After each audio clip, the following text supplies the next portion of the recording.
Good morning students. मैं अनूप कुमार। आज मैं आपके साथ इंडियन कॉन्स्टिट्यूशन के कुछ इम्पॉर्टेंट फैक्ट्स डिस्कस करने वाला हूँ।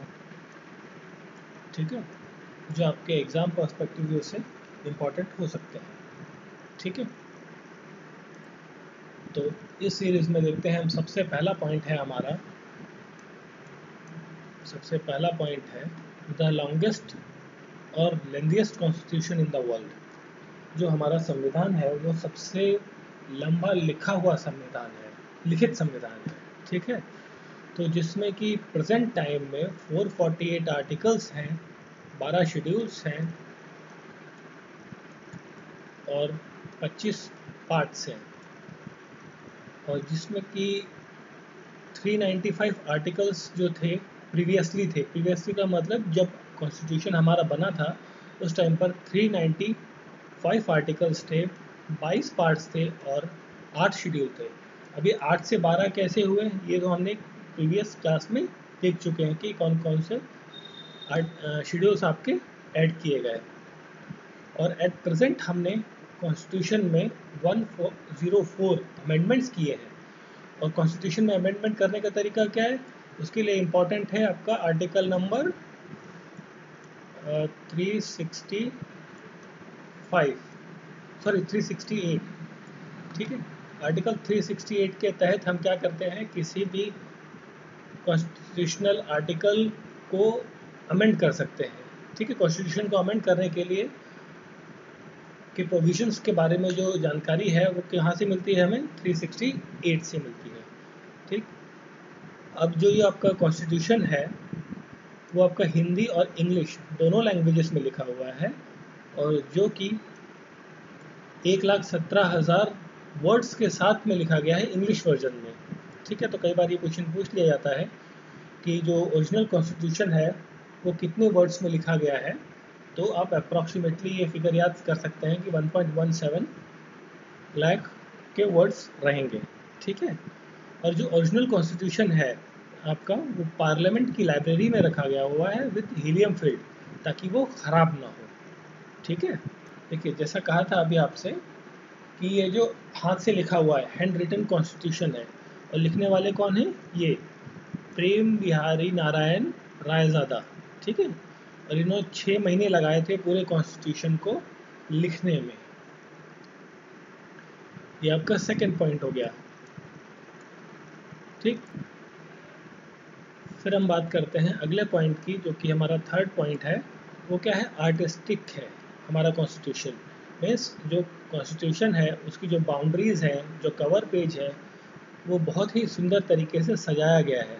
और ये काम किया था आचार्य नंदलाल बोस, जो कि कला अकेडमी कला भवन से संबंधित है शांति निकेतन में, और उनके कुछ स्टूडेंट्स के साथ मिलकर उन्होंने ये काम किया। तो ये नाम इम्पॉर्टेंट है आपके लिए, और ये कहाँ से संबंधित है ये भी इम्पॉर्टेंट है। देखिए, फिर आपका जो फोर्थ पॉइंट है वो है नरेटिंग अ एक्सटेंसिव जर्नी। मतलब ये है कि जो आपका कॉन्स्टिट्यूशन है ये बनने में एक लंबा समय तो लगा ही। ठीक,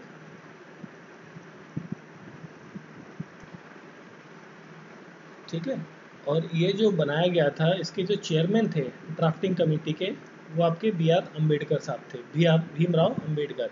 ये क्वेश्चन कई बार कई एग्जाम्स में पूछा गया है कि ड्राफ्टिंग कमेटी के जो चेयरमैन हैं वो कौन थे, B.R. अम्बेडकर, और इन्हें फादर ऑफ इंडियन कॉन्स्टिट्यूशन भी कहा जाता है। ठीक, तो जो कॉन्स्टिट्यूशन है इसे बनने में लगभग 2 साल 11 महीने और 17 दिन का समय लगा। ठीक है, मोटा मोटा आप कह लो कि इसे 3 साल का टाइम लगा। ठीक है, बट ये फिगर ज़रूरी इंपॉर्टेंट है कि 2 साल 11 महीने और 17 दिन। ठीक, और जब ये फाइनली ड्राफ्ट आपका तैयार हो गया था तो उसके बाद इसे अडॉप्ट कर लिया गया कॉन्स्टिट्यूशनल असेंबली द्वारा 26 नवंबर 1949 को। ठीक है, और 24 जनवरी 1950 को 383 मेंबर्स ने, जो चुने गए थे, आपके इलेक्शन हुए थे, उन मेंबर्स ने इस पर साइन किए कि हम इसे एक्सेप्ट करते हैं। ठीक है, और उसके 2 दिन बाद आफ्टर 2 डेज 26 जनवरी 1950 को यह आपका लागू कर दिया गया और हमने पहला रिपब्लिक डे सेलिब्रेट किया इसी डेट में 26 जनवरी 1950 को। देखिए ये जो 26 जनवरी की डेट है ये काफ़ी इम्पॉर्टेंट है, इसलिए क्योंकि इस डेट को पूर्ण स्वराज कंप्लीट इंडिपेंडेंस की मांग रखी गई थी फ्रीडम फाइटर्स के द्वारा 1930 में। ये इंपॉर्टेंट भी डेट है आपके लिए, इंपॉर्टेंट याद करने के लिए कि पूर्ण स्वराज की मांग कब रखी गई, 26 जनवरी 1930 को। इसीलिए ये डिसाइड किया गया कि इस डेट को 26 जनवरी को इंडिपेंडेंस डे हम सेलिब्रेट करेंगे जब तक हमें आज़ादी नहीं मिलती। तो हर साल इसी तारीख को अगले 17 सालों तक 1947 तक इसी डेट में क्या इंडिपेंडेंस डे आपका सेलिब्रेट किया गया। तो इस डेट में जो फ्रीडम फाइटर्स थे, ठीक है, और जो पॉलिटिशियंस थे उस टाइम के, उन्होंने क्या गवर्नमेंट से, जो ब्रिटिश गवर्नमेंट थी उस टाइम की, ठीक है, उनसे रिक्वेस्ट किया कि इसी डेट को उन्हें आज़ादी दे दी जाए। बट जो उस टाइम के वॉइस रॉय थे लॉर्ड माउंटबैटन, ठीक है, उन्होंने 15 अगस्त की डेट चूज़ करी। अब लॉर्ड माउंटबैटन ने ये 15 अगस्त की डेट चूज़ करने के पीछे उनका एक इम्पॉर्टेंट कारण था कि अभी देखिए यहाँ पर जो है आपका इंडियन कॉन्स्टिट्यूशन को बैग ऑफ बोरोइंग भी कहते हैं। बैग ऑफ बोरोइंग मतलब आपकी झोली में बहुत सारी चीज़ें आपने मांग मांग के जमा कर रखी हैं, है ना। तो जैसे इंडियन कॉन्स्टिट्यूशन है वो बहुत सारी चीज़ों से मिलकर बना है। इसका 70% जो हिस्सा है वो गवर्नमेंट ऑफ इंडिया 1935 के एक्ट से बना है, ठीक। और बाकी जो हिस्सा है वो अलग अलग कॉन्स्टिट्यूशन से लिया गया है ना। जैसे देखिए ब्रिटिश कॉन्स्टिट्यूशन से क्या लिया गया, parliamentary form of government, rule of law, law making process, single citizenship, doctrine of pleasure, tenure of civil servant, ये सब कहाँ से लिया गया, ब्रिटिश कॉन्स्टिट्यूशन से। फिर अमेरिकन कॉन्स्टिट्यूशन से क्या लिया गया, जुडिशियल सिस्टम, फंडामेंटल राइट्स, ठीक। फिर हमारा कैनेडियन कॉन्स्टिट्यूशन है, कैनेडियन कॉन्स्टिट्यूशन से क्या लिया गया, residuary power, central state relationships, ठीक है। फिर एक काफ़ी इंपॉर्टेंट है, कई बार एग्जाम्स में पूछा जाता है कि DPSP डायरेक्टिव प्रिंसिपल्स और इलेक्शन ऑफ प्रेसिडेंट कहाँ से लिया गया, आपका आयरिश कॉन्स्टिट्यूशन से। Concurrent list, freedom of trade and services, ये आपका ऑस्ट्रेलिया के कॉन्स्टिट्यूशन से लिया गया।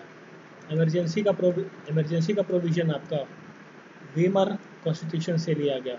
5 ईयर प्लान, फंडामेंटल ड्यूटीज हमने सोवियत कॉन्स्टिट्यूशन से ली। तो हमने देखा कि बहुत सारी चीज़ें, और भी कई सारी चीज़ें हैं जो हम डिटेल में आगे देखेंगे कि बहुत सारी चीज़ें हमने अलग अलग जगहों से ली है अपने कॉन्स्टिट्यूशन में, ठीक है। फिर हम आगे देखिए, अब जो आपका कॉन्स्टिट्यूशन बना वो बना क्या, वर्ल्ड का बेस्ट कॉन्स्टिट्यूशन। आपने क्या किया, हर जगह के कॉन्स्टिट्यूशन की जो अच्छाइयाँ थी, अच्छी चीज़ें थी, उनको क्या किया, एक साथ कंपाइल कर दिया। तो उसके बाद फिर जो आपका कॉन्स्टिट्यूशन बना वो उन comparative to other countries best निकलेगा, है ना। तो वो क्या, इंडियन कॉन्स्टिट्यूशन क्या हो गया, वर्ल्ड का बेस्ट कॉन्स्टिट्यूशन।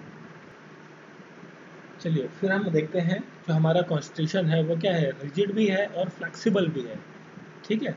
तो रिजिड और फ्लेक्सिबल, जैसे अमेरिका का कॉन्स्टिट्यूशन है वो क्या है, काफ़ी रिजिड है, मतलब उसके अंदर कोई भी अमेंडमेंट करना या चेंजेस करना वो इतना ईजी नहीं है ना। और दूसरी तरफ हम बात करें ब्रिटेन के कॉन्स्टिट्यूशन की, तो ब्रिटेन का कॉन्स्टिट्यूशन क्या है, काफ़ी फ्लेक्सिबल है, उसमें चेंजेस करना काफ़ी ईजी है, ईजिली आप कर सकते हैं, ठीक। तो इसमें कुछ डिफरेंस दिए हुए हैं। तो रिजिड क्या हो गया, अमेंड करना ईजी नहीं है, और फ्लेक्सिबल में क्या है, अमेंडमेंट काफ़ी ईजी है। और रिजिडिटी में क्या एक आता है पॉइंट कि लॉन्ग प्रोसीजर है, मतलब आपको कोई चेंज करना है तो एक बहुत लंबा प्रोसीजर है उसके लिए, ठीक है। और फ्लेक्सिबल कॉन्स्टिट्यूशन में क्या है, सोलो प्रोसीजर है, मतलब बोल दिया आपका काम खत्म, ठीक है। क्योंकि जैसे ब्रिटेन है, ब्रिटेन में कोई रिटन कॉन्स्टिट्यूशन नहीं है, ठीक है। देखिए फिर हम देखते हैं जो इंडियन कॉन्स्टिट्यूशन है वो क्या है, वो बनाता है गवर्नमेंट के इसकी पार्लियामेंट्री फॉर्म की गवर्नमेंट, मतलब लोगों के द्वारा चुनी गई सरकार बनाई जाती है इंडिया में, ठीक है। पार्लियामेंट्री फॉर्म मीन्स जो लोगों के द्वारा प्रतिनिधि चुने गए, फिर वो आगे कुछ लोगों को चुनते हैं, चेन सिस्टम होता है ना। जैसे वोटर्स ने आप वोटर हैं तो वोटर ने क्या चुना, लेजिस्लेटिव असेंबली के मेंबर्स को, एमएलए को या एमपी को, ठीक है। तो वो क्या जो आपके एमएलए हैं, एमपी हैं, वो क्या चूज़ करेंगे, आपका चीफ बंदा, चीफ मतलब आपका सीएम चूज़ करेंगे या पीएम चूज़ करेंगे, ठीक है। सबसे इम्पॉर्टेंट पार्ट है इंडियन कॉन्स्टिट्यूशन का एक हिस्सा जिसे कहते हैं आप फंडामेंटल राइट्स, ठीक है।